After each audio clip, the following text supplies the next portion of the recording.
6 months in a Syrian monastery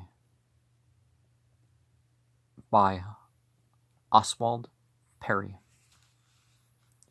In the beginning, God created the white pearl out of his most precious essence, and he created a bird named Angar. I don't know what that means. And he placed the pearl upon its back and dwelt thereon 40,000 years.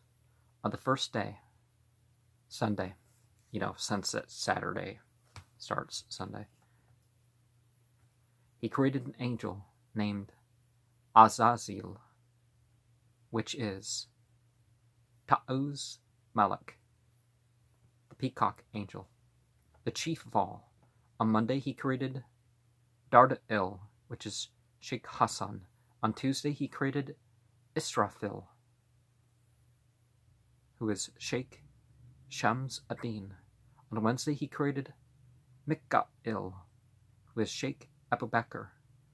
On Thursday he created Azra'il, who is Sajaddin. On Friday he created the angel Shamna'il, who is Nasiruddin.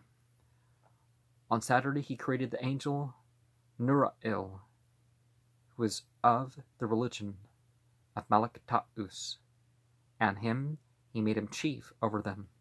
Afterwards he created the form of the 7 heavens and the earth, and the sun and the moon. He created mankind, and animals, and birds, and beasts, and placed them in the folds of his mantle, and arose from the pearl, accompanied by the angels.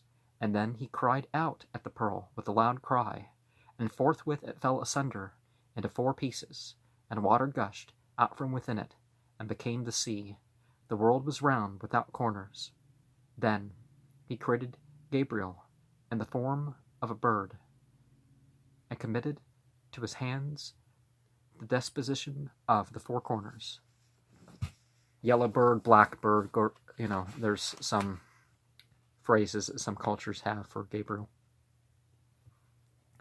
Then he created an ark and abode therein 30,000 years, after which he came and dwelt in Lalesh. He cried out in the world, and the sea coagulated, and the world became worms which continued to wrinkle. Then he commanded Gabriel to take 2 of the pieces of the white pearl, one of which he placed under the earth, while the other rested in the gate of heaven. Then he placed in them the sun and the moon, and counted the stars from the fragments, and suspended them in the heaven for an ornament. He also created fruit-bearing trees and plants in the earth, and likewise the mountains, to embellish the earth. He created the throne over the carpet, and then said the mighty Lord, O angels, I will create Adam and Eve, and will make them human beings, and from them 2 shall arise, out of the loins of Adam, Shahr ibn Jabir, and from Adam alone shall arise a single people on the earth, the people of Azazel, to wit, of Ta'uz Malik, which is the Yazidi people. Then he sent Sheikh Adi bin Musafir from the land of Syria, and he came and dwelt in Lalesh. And then the Lord descended on the holy land, that is Jerusalem, Al-Quds, and commanded Gabriel to take earth from the 4 corners of the world, earth, air, fire, and water. He made it, and endowed it with a soul by his power. And then he commanded Gabriel to enter paradise, and to eat of the fruit of every green herb. Only of wheat should he not eat. After 100 years, Ta'uz Malik said to God, How shall Adam increase and multiply, and where is his offspring? God said to him, Into thy hand have I surrendered authority and administration. Then he came and said to Adam, Hast thou eaten of the wheat? He answered, No, for God hath forbidden me to do so, and hath said, Thou shalt not eat of it. Malak Ta'us said to him, Nay, but all shall go better with thee. But after he had eaten, his belly swelled up, and Ta'us Malik drove him forth from paradise, and left him, and ascended into heaven. Then Adam suffered from the distension of his belly, because it had no outlet. But God sent a bird, which came and helped him, and made an outlet for it, and he was relieved. And Gabriel continued absent from him for 100 years, and he was sad and wept. Then God commanded Gabriel Then he came and created Eve from under Adam's left armpit.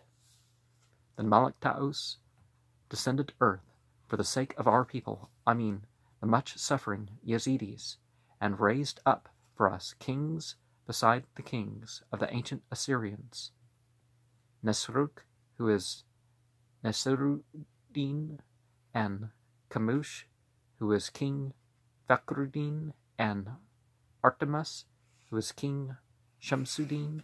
And after this we had two kings, the first and the second Shapur, whose rule lasted 150 years, and from whose seed are our emirs until the present day, and we became divided into 4 septs.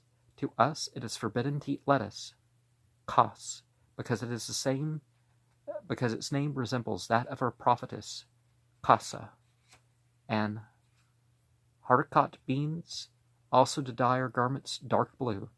Neither do we eat fish, out of respect for Jonah, the prophet, nor gazelles, because these constituted the flock of one of our prophets. The sheikh and his disciples, moreover, eat not the flesh of the cock, out of respect for the peacock, for it is one of the 7 gods before mentioned, and its image is in the form of a cock. The sheikh and his disciples likewise abstained, a rooster, bird. The sheikh and his disciples likewise abstain from eating the flesh of hornless beasts. It is moreover forbidden to us to make water standing, to urinate while standing, or to put on our clothes sitting, or to cleanse ourselves in the privy, as do the Mohammedans, or to perform our ablutions in their baths. Nor is it permitted to us to pronounce the name of Satan, because this is the name of our God, nor any name resembling this, such as Kitan, Shar, Shat, nor any vocal resembling Mal'un in sound, such as Na'ul, or the like.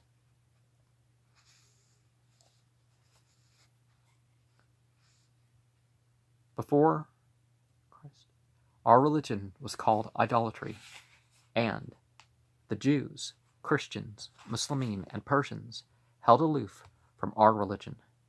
King Ahab and Ammon were of us, so that they used to call the god of Ahab Beelzebub, whom they now call amongst us Pir Boob. We had a king in Babel whose name was Bukti Nosor. Nebuchadnezzar, and Ahasuerus in Persia, and in Constantinople, Agricola. Before heaven and earth existed, and God was over the waters in an ark, in the midst of the waters, and then he was wroth with the pearl which he had created, wherefore he cast it away. And from the crash of it were produced the mountains, and from the clang of it the sand hills, and from its smoke the heavens. Then God ascended into the heaven, and condensed the heavens, and fixed them in their place without supports, and enclosed the earth. Then he took the pen in his hands, and began to write down the names of all his creatures. From his essence and light he created 6 gods, whose creation was as one lighteth a lamp from another lamp. Then said the first god to the second god, I have created heaven. Ascend thou into it, and create something else. And when he ascended, the sun came into being. And he said to the next, Ascend. And the moon came into being. And the third put the heavens in movement. And the fourth created the stars. And the fifth created El Kirag, that is to say, the morning star. Oh, so Venus, okay. And so on. What's the comment? Okay, the Christ was inserted here from Joseph's version by the editor. In the original 1852 version, the word was left blank with a note by Brown. The text of the first part of this sentence is so corrupt that I cannot even conjecture its meaning.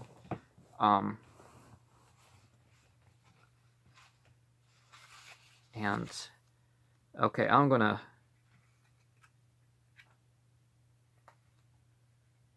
Oh, it's a bigger version in the book that we went over initially. So we're gonna... Well, let's look at this. Remember, this is being transmuted by the Sufis. And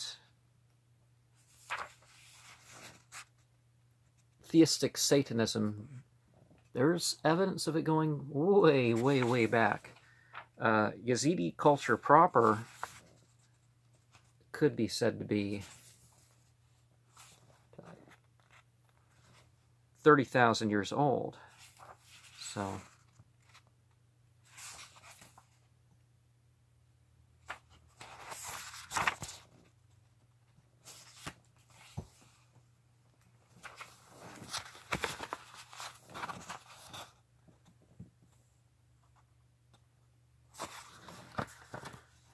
Of course, this can be found, and let me look up again. You know, the introduction's fully, okay. Daud Aseg. And is the word God being used? Well, certainly they be treated as gods, so that's why they're called Yazidi. But the union of the fire and the clay, it could be called, is a very, very old path.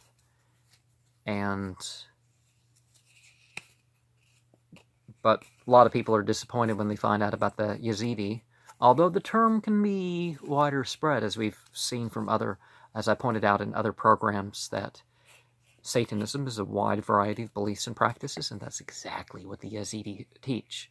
It's not just this one book written by a couple Sufis in the 12th century of the Common Era. You know, you have it's the root of the belief in reincarnation. It's the root of the belief in astrology, as far as what the soothsayers do.